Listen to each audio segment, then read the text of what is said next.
Oi, gente, eu sou Luísa Covielo. E eu sou Monique Ferraz e hoje a gente vai falar sobre ansiedade.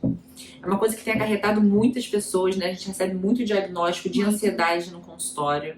Acho que é por conta dessa Era digital, né? essa era digital e esse imediatismo, né, que as pessoas estão tendo, que é tudo para ontem. Isso acaba gerando uma ansiedade. Então, o que a gente vai trazer aqui é como é que a gente pode modular essa ansiedade, algumas estratégias que vão ajudar a amenizar, né, essa ansiedade. A gente não consegue acabar com ela, né? O que a gente quer deixar bem claro, a gente entende que as pessoas que têm crise de ansiedade precisam tomar medicamentos, né? No momento certo. Mas também a gente não quer que a pessoa vire refém daquele remédio e que consiga entender, né? Entender o seu corpo e saber como melhorar sem tomar o medicamento, né? Com fórmulas naturais. Porque eu acho que o medicamento tem um período e tem um momento que deve ser realmente... Tem que ter início e fim, Exatamente. Né? E a gente, assim, eu acho que o primeiro ponto é a gente identificar os gatilhos que levam a essa ansiedade. Então, assim, é uma prova, é o trabalho, o que te faz ter essa ansiedade? É muito importante a gente entender isso para a gente conseguir realmente modular de forma efetiva essa ansiedade. Porque, na verdade, cada um vai ter uma manifestação diferente, né? Eu, quando tive, na época da pandemia do casamento, eu fiquei ansiosa e eu parei de comer. Então, eu perdi muito peso. E eu não conseguia dormir. Monique, eu já sou o oposto, né? Quando eu fico muito ansiosa, eu já recorro à comida. Então, a minha válvula de escape da ansiedade é através da alimentação. E não é só doce, são todos os alimentos, assim, principalmente, né, os carboidratos mais refinados. Então, pão, bolo, massa, pizza. Eu já tive essa fase também de querer comer doce na parte da noite. Mas isso que a Monique tá falando, eu acho que tem um pouquinho a ver com a compulsão alimentar, né? Exatamente. E essa compulsão, ela é a falta de serotonina, que é uma das questões... uma das questões, né, da compulsão e dessa falta de sono, né, que se manifesta em muitas pessoas com ansiedade. Isso. É a baixa da serotonina. Ela é a síntese da melatonina, né? Exatamente. Então, a gente precisa dela pro nosso sono de qualidade. Que a melatonina é o nosso hormônio do sono, né? Então, como que a gente identifica que a gente está com falta de serotonina, né? Que essa é a causa da ansiedade.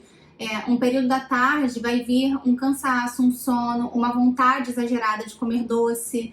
Então, a gente tem que trabalhar até em cima desse período. Exatamente. Eu acho que é um período estratégico, né? Um horário estratégico seria por volta de umas 4 horas da tarde, quando já tem esse declínio da serotonina. Então, introduzir alimentos, fontes de serotonina, fonte de triptofano, né, na verdade, que é um precursor da serotonina, nesse período vai ser muito interessante. Porque não adianta a gente deixar chegar no pico, né? A gente tem que trabalhar antes. Então, por isso que é importante entender os gatilhos, como a Monique falou, pra gente fazer antecipadamente, né, a estratégia. Não adianta chegar 8 horas da noite, estou muito ansiosa, vou tomar um chá, comer um chocolatinho para ajudar. Não, você tem que modular isso ao longo do dia. Inclusive, né? O chocolatinho, ele é muito interessante, tá? Pra quem tem ansiedade. Então, esse horário que a Monique falou é uma estratégia ótima colocar um chocolate. 70%, isso. Né? Não adianta ser aquele cheio de açúcar. Então, um chocolate acima de 70% nesse período é interessante. A gente pode associar com a banana também, né? Então, assim, vai vir a vontade do doce, a gente pode comer uma banana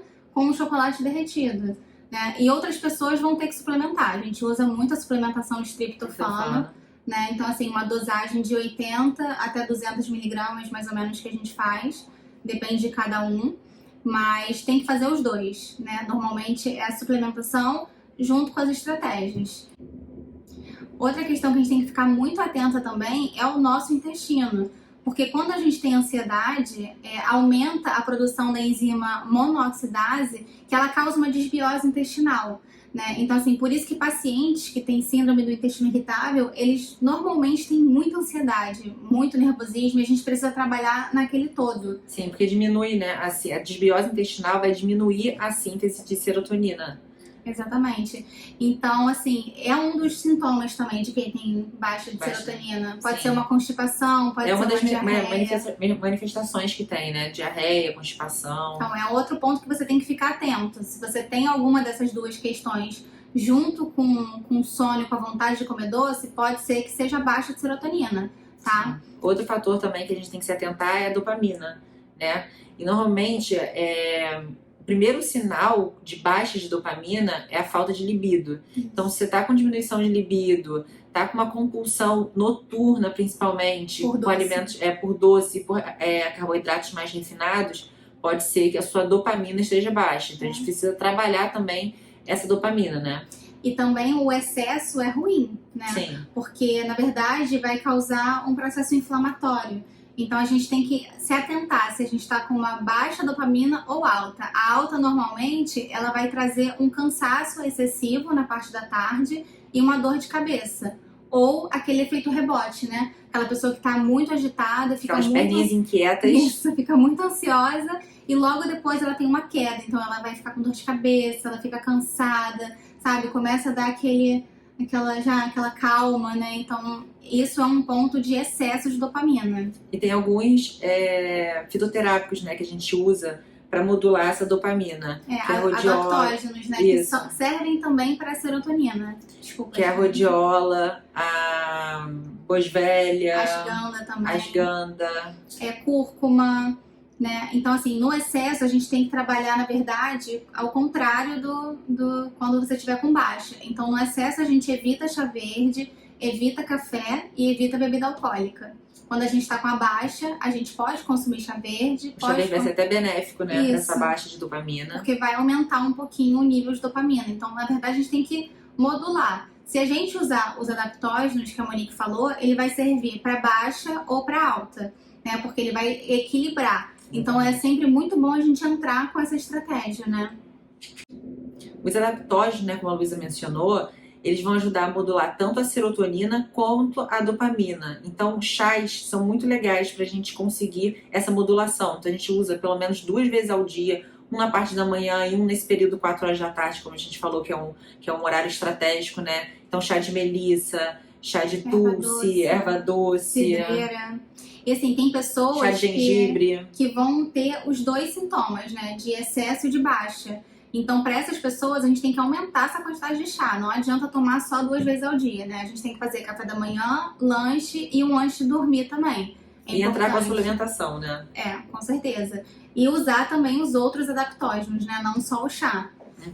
Outra coisa também que vai ficar muito associada a essa síntese da serotonina é o glutamato. O excesso ou a falta de glutamato, né? Que é relacionado à proteína animal. Então, o excesso de proteína animal, principalmente aquelas proteínas que são de difícil digestão à noite, a gente deve eliminar. Carne vermelha à noite. Carboidrato também, né? É o que, na verdade, a gente precisa usar conscientemente o carboidrato. Então, na parte da manhã não é legal consumir pão, né? Por exemplo, a tapioca. É legal que a gente faça uma outra estratégia pela manhã. Deixe esses carboidratos para hora do almoço e para o período da tarde, como a gente falou anteriormente. E à noite, a gente faça a estratégia como a Monique falou. Um baixo carboidrato e baixa proteína animal. Se usar, tem que ser uma de fácil digestão, né? A gente tem que controlar, né, a carga glicêmica das refeições, como a Luísa falou, no café da manhã e à noite. Então, alimentos com farinha refinada, né, que é o pão, etc. Tudo que tem nesse açúcar momento, também, né, o doce. Evitar. Outra coisa que vai ajudar muito também a modular essa ansiedade é a prática de exercício físico. E principalmente essa prática sendo na parte da manhã. O exercício físico de manhã, né, vai ajudar a controlar o cortisol, consequentemente a serotonina e melhorar assim o sono. Outra coisa que a gente pode usar também, né, para o sono é o magnésio inositol, 1-2 horas antes de dormir. Ele vai trazer um relaxamento, então, né, vai ajudar na questão da indução do sono. E a gente pode associar também para a ansiedade outros suplementos. Então é um conjunto, né? Na verdade, a gente tem que usar todas as estratégias, saber encaixar elas no ponto certo, quando você está ou com alta ou com excesso de alguma substância. Então, assim, suplementos bons para ansiedade. Vitamina D, tá? O magnésio, como a Monique falou. Existem várias fórmulas de magnésio, a gente tem que tentar entender, né, o seu todo para saber qual passar. A vitamina C também ajuda muito para quem tem depressão e ansiedade, só que a gente tem que saber a dosagem certa também. A cúrcuma é muito importante, não só no pó, né, no extrato. Em cápsula também ela tem uma concentração muito mais alta, então vai ajudar até na questão do aumento do cortisol. Então também aumentar, né, o consumo de chás adaptógenos, como a gente já falou, chá de gengibre, chá de melissa, erva cidreira, Outra questão também, óleos essenciais, que são muito importantes, né? A gente Ajudam sabe bastante, que óleo essencial de lavanda, de laranja doce, o peppermint, limão.